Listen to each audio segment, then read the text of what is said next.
Good morning, Toby Johnson. I'm Tyler, and it's First Things First period on Thursday, March 31st. That means it's time for First Things First on TJTV. I'm Emily. 8th graders, if you applied to the Franklin Avid program, then please check the School Loop webpage for acceptance results. They are posted by the last four numbers of your school ID. This is just a reminder that this Friday, April 1st, is the last day to accept checks for any type of payment.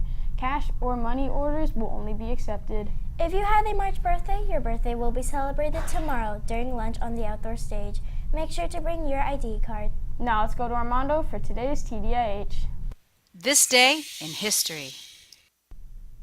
First on this day in 1889, the Eiffel Tower is dedicated in Paris in a ceremony presided over by Gustave Eiffel, the tower's designer, and attended by French Prime Minister Pierre Tirard, a handful of other dignitaries, and 2,000 construction workers. In 1889, to honor the centenary of the French Revolution, the French government planned an international exposition and announced a design competition for a monument to be built on the Champ de Mars in central Paris. Out of more than 100 designs submitted, the Centennial Committee chose Eiffel's plan of an open lattice wrought iron tower that would reach almost 1,000 feet above Paris and be the world's tallest man-made structure. Next on this day in 1991, after 36 years of existence, the Warsaw Pact, the military alliance between the Soviet Union and its Eastern European satellites, comes to an end. Finally, on this day in 1931, Knute Rockne, the legendary Notre Dame football coach and the namesake of Studebaker Rockne line of autos, is killed in a plane crash near Bazaar, Kansas at the age of 43. That's it for me. I'm Armando reporting for TJTV. Thanks, Armando. Royal J members, are you interested in earning hours towards the Royal J Area 1 school service category? One great way to do that is to help out at the Spring Royal J ceremony that will be held on Thursday, April 7th. There are several ways that you can participate. First, we need volunteers to be the greeters, help set up, and help clean up. Plus, we need a few students to be part of the ceremony. A master of ceremonies, someone to lead the flag salute, someone to make introductions, and 2 students to help pin the Royal J recipients. You can volunteer for the entire time, up to 4 hours, or just for part of the time, which is 1 to 3 hours. If you are interested in being part of this special evening and earning school service hours at the same time, please see Mrs. Rashid in room MH8 or Mrs. Gutierrez in room MH7, where you can sign up to volunteer and receive additional information. You will also receive a permission slip that must be signed by your parent or guardian in order for you to be able to participate. Now let's go to Kate and Tricia to see more lost and found items.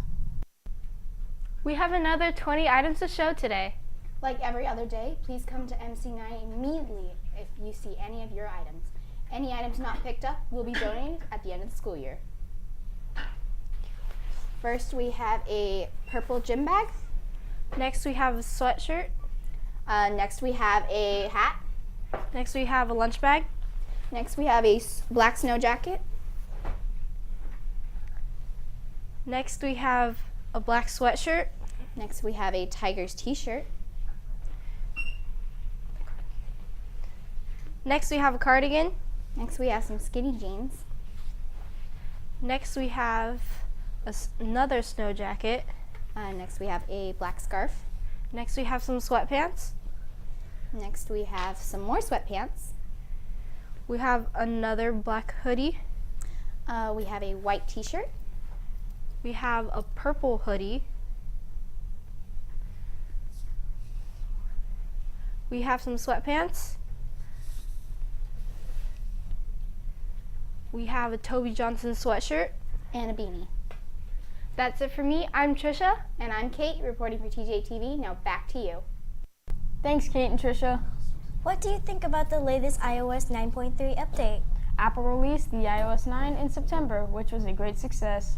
The first bug release for iOS 9 launched just a few days after. But the latest update, iOS 9.3, appears to have a bug that causes apps and devices to freeze and crash. Many people who updated their Apple devices have been reporting problems when opening links to mail and other apps. Customers and support internet discussions say the company is aware of the problem and are working on a new and improved update. A thank you goes to CNN Wire for the story.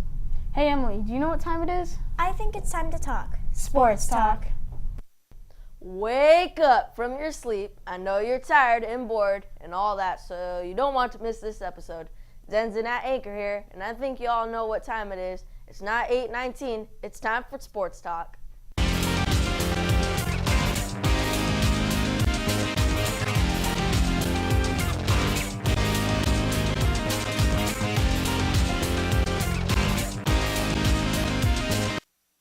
Spring break, basketball's favorite month, March Madness, was going on. On Saturday, March 26th, looks like the number 2s beat out the number 1s, and not bathroom talk. Number 1 Kansas Jayhawks lost to number 2 Villanova Wildcats, 64-59. Daniel Oshavu, senior forward for Villanova, was a top performer along with Devontae Graham, sophomore guard for Kansas. Also on Saturday, Oregon versus Oklahoma. Who won? The number 2 ranked Oklahoma. Number 1 Oregon Ducks lost to number 2 Oklahoma Sooners, 80-68. Buddy Hield, senior guard, helped lifted his team past Oregon and also ranked a top spot on the top performer list, as well as Oregon's Elgin Cook, senior forward.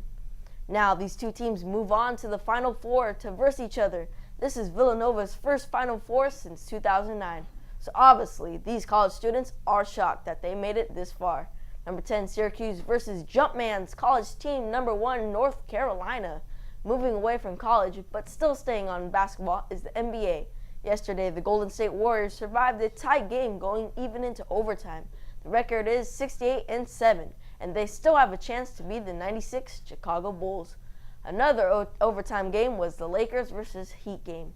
As you may know, about 5 or 6 years ago, Kobe did a clutch shot over the Heat to move on in the playoffs. But seems like the rookie Julius Randle had his glory moment when he backed up his man in the post, little shimmy shake, spin around, and a floater, and drained it with 1.3 seconds left in overtime.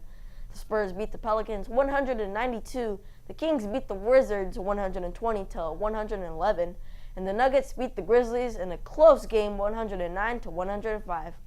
In baseball, yesterday, the minor league Sacramento River Cats and the Major League San Francisco Giants did an exhibition match here in town. The Giants ended up winning 8-4. How embarrassing would it be if the Giants lost to the River Cats? Ooh, I would be laughing my head off if that happened, but luckily it didn't. That concludes a Thursday Sports Talk. I'm Denzin, and I'm sayonara Toby. Thanks, Denzin. That's it for today's show. We hope you've enjoyed this episode of First Things First on TJTV. I'm Tyler. We have spring pictures today. And I'm Emily. Tomorrow's April 1st, which is April Fool's Day.